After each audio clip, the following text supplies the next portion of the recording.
Assalamualaikum warahmatullahi wabarakatuh.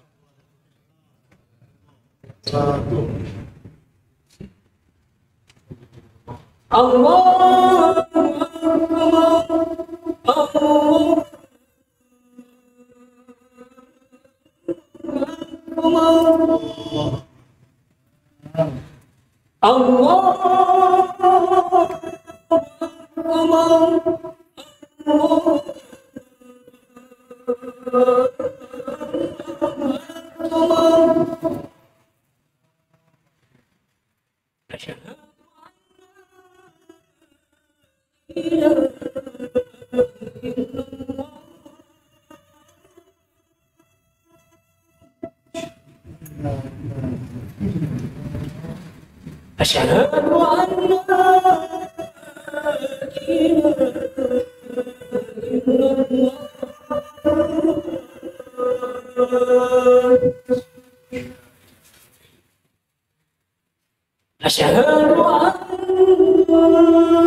إن الحمد لله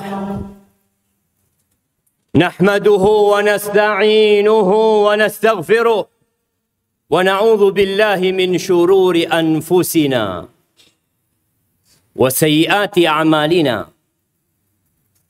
من يهد الله فلا مضل له ومن يضلله فلا هادي له وأشهد أن لا إله إلا الله وحده لا شريك له له الملك وله الحمد وهو على كل شيء قدير وأشهد أن محمدا عبده ورسوله وحبيبه وخليله صلوات ربي وسلامه وبركاته عليه وعلى آله وأصحابه ومن تبعهم بإحسان إلى يوم الدين أما بعد فيا عباد الله أوصيكم ونفسي بتقوى الله فقد فاز المتقون قال الله تبارك وتعالى في القرآن العظيم يا أيها الذين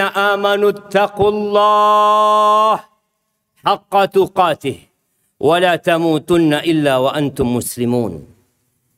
Wahai orang-orang yang beriman,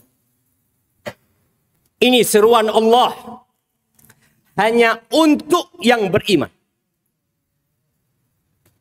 Yang tidak beriman ditutup kupingnya.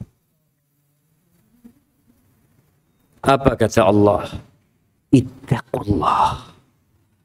Bertakwalah kepada Allah. Haqqa tuqatih, dengan sebenar-benarnya takwa. Mungkin kita berpikir kalimat takwa adalah kalimat yang sering kita dengarkan. Ya, kita sering mendengarkannya. Tapi tahukah kita bahwa surga itu uiddat lil muttaqin? Untuk siapa itu surga? Disediakan untuk orang-orang yang bertakwa. Maka kita perlu sering-sering mengevaluasi diri kita. Apakah kita sudah bertakwa? Atau kita hanya pura-pura bertakwa selama ini? Wala tamutunna illa wa antum muslimun. Kalian jangan mati kecuali dalam kondisi Islam. Ahibbati fillah. Sebagian kita merasa sudah bertakwa. Merasa sudah banyak ketaatan dia. Dia memakmurkan masjid. Dia mungkin imam. Dia mungkin ustadz. Mungkin banyak sedekah dia. Mungkin rajin dia membaca Al-Quranul Karim. Ya, alhamdulillah. Kita bersyukur kepada Allah. Tapi kita perlu tahu, ternyata pada hari kiamat kelak, ada orang-orang soleh, ada orang-orang yang banyak ketaatannya, masuk neraka. Kemana ketaatan dia? Kemana sholat dia? Kemana Quran yang dia baca? Kemana puasa sunnah yang dia lakukan? Habis ibadah dia. Gara-gara apa? Ternyata ada perampok amalan dia. Ada pencuri ibadah dia. Yang dia nggak sadar tatkala hidup di dunia. Oleh karena itu, Nabi kita Muhammad sallallahu alaihi wasallam memperingatkan kita bagaimana kita menjaga amalan kita. Jangan hanya sibuk beramal, tapi kita tidak menjaga amalan tersebut. Di dalam hadis yang diriwayatkan Imam Muslim dari Abu Hurairah radhiyallahu taala anhu qala Rasulullah sallallahu alaihi wasallam, "Atadruna manil muflis?" Kalian tahu tidak siapa yang disebut orang yang pailit? Orang yang bangkrut. Kata para sahabat, "Al-muflisu fina man la dirhama lahu wa la mata'." Kalau orang yang bangkrut di tengah-tengah kita, kita tahu siapa? Orang yang nggak punya aset, nggak punya cash, la fulus, wala aset, habis semuanya. Itu orang yang bangkrut. Nah, itu di dunia. Walakinnal muflisa min ummati man ya'ti yawmal qiyamah bi salatin wa siyamin wa zakat. Adapun orang yang bangkrut dari kalangan umatku adalah orang yang kelak datang pada hari kiamat. Dia datang membawa pahala solat. Berarti dia solatnya ikhlas lillahi ta'ala. Ada pahalanya. Bukan riak solatnya dia. Ikhlas. Sesuai dengan tuntunan Rasul SAW. Dia bawa pahala puasa. Berarti puasanya ikhlas lillahi ta'ala. Dia datang dengan pahala zakat. Menunjukkan ibadah dia berpahala. Namun orang ini bangkrut. Gara-gara ya'ti wa qad syatama hadha. Wa qadhafa hadha.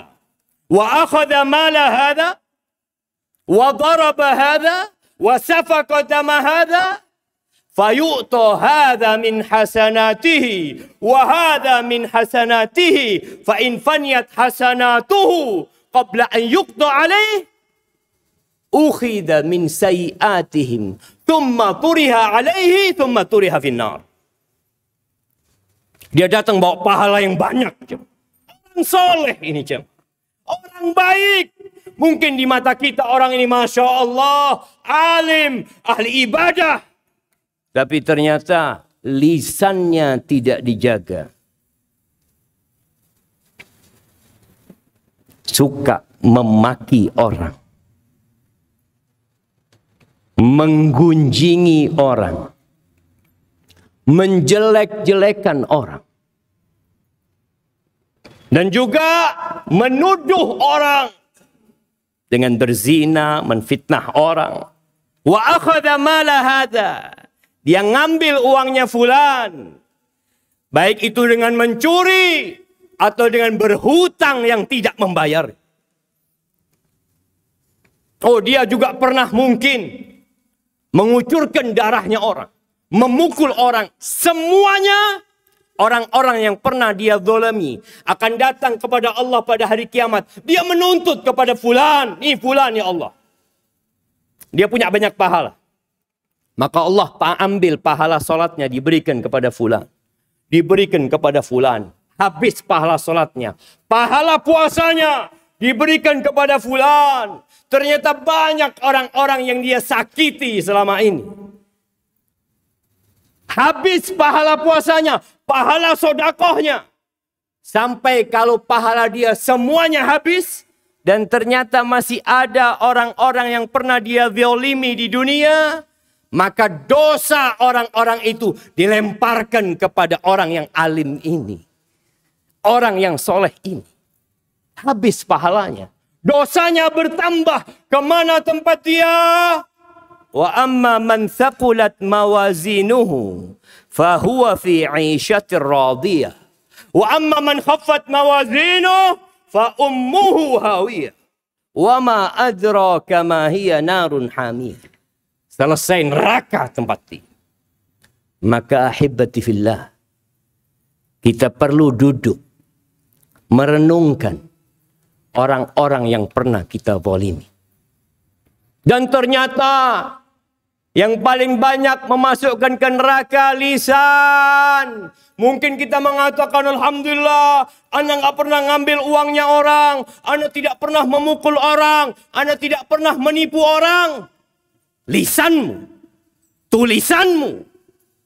Pernah engkau ngomongin orang? Pernah engkau menjelek-jelekan orang? Mungkin orang itu tidak tahu.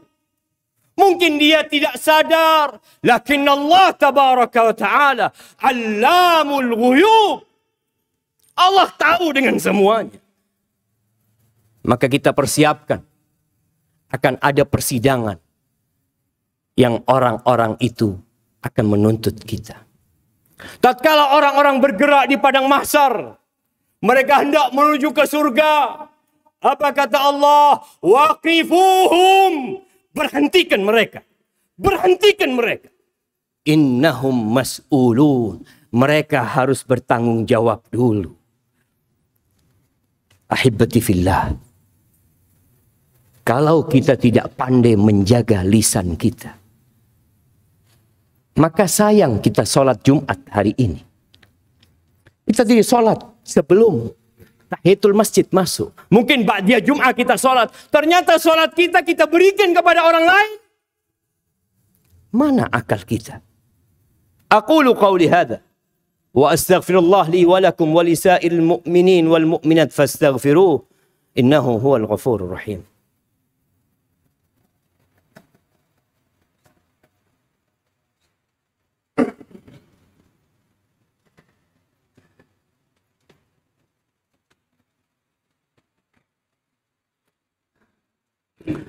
Alhamdulillah wa kafa. Wassalatu wassalam ala nabi al-mustafa wa ala alihi wa ashabihi wa man iqtafa amma ba'd. Ahibati fillah. Ada satu perkara bab muamalat kita sama manusia yang kita lihat di negeri kita menjadi sebuah tradisi dan budaya yang dianggap biasa. Apa? Hutang. Berapa banyak orang yang membayar hutang tapi tidak membayarnya? Berapa banyak orang yang juga berhutang secara online karena dia berpikir dia dapat uang, dia dapat menggunakannya walaupun di situ ada lintah darat, ada riba, dia tetap melakukannya. Ahibati fillah. Nasihat ana buat diri ana dan antum semua yang hadir di tempat sini. Jangan mati meninggalkan utang. Rasulullah sallallahu alaihi wasallam pernah duduk bersama para sahabat. Lalu beliau meletakkan tangan di keningnya mengatakan, "Madza anzalallahu minat tasydid?"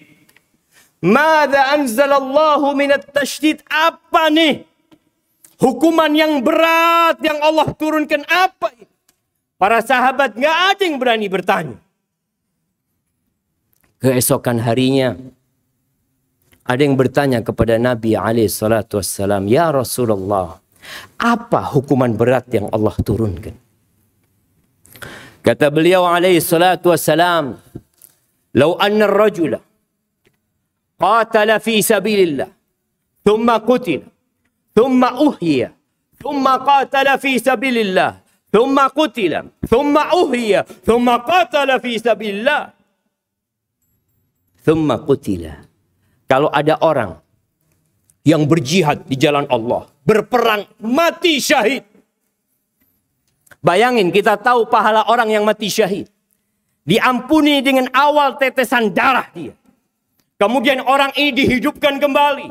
Lalu dia berjuang kembali. Tewas lagi di jalan Allah. Kemudian dihidupkan kembali. Berjuang kembali. Dan tewas di jalan Allah. Wa alaihi dain.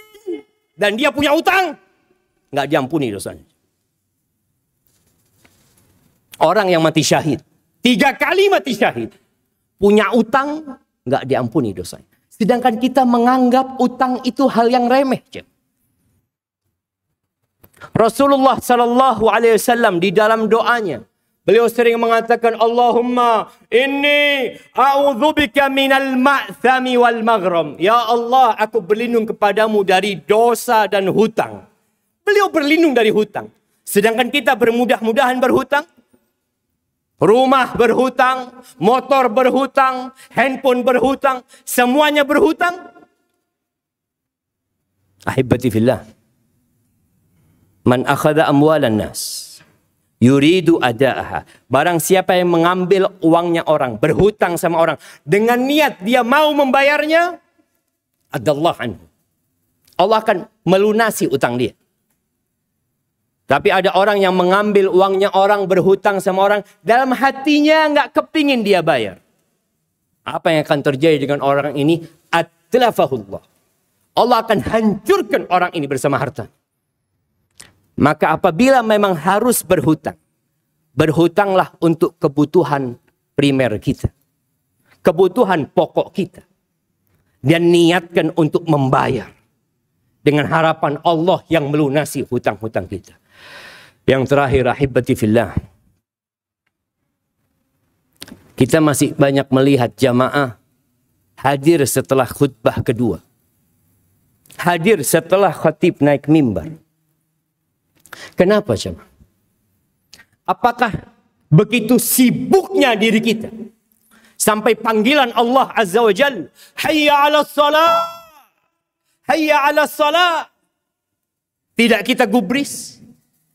Kita lebih mementingkan pekerjaan kita sejumat sekali. Kenapa kita? Itulah manusia. Kata Allah, bal tu'thirun al-hayatad dunya. Kalian lebih mementingkan kehidupan dunia. Mau dibawa mana ke dunia kita? Wal akhiratu khairu wa abqa. Ahibati fillah.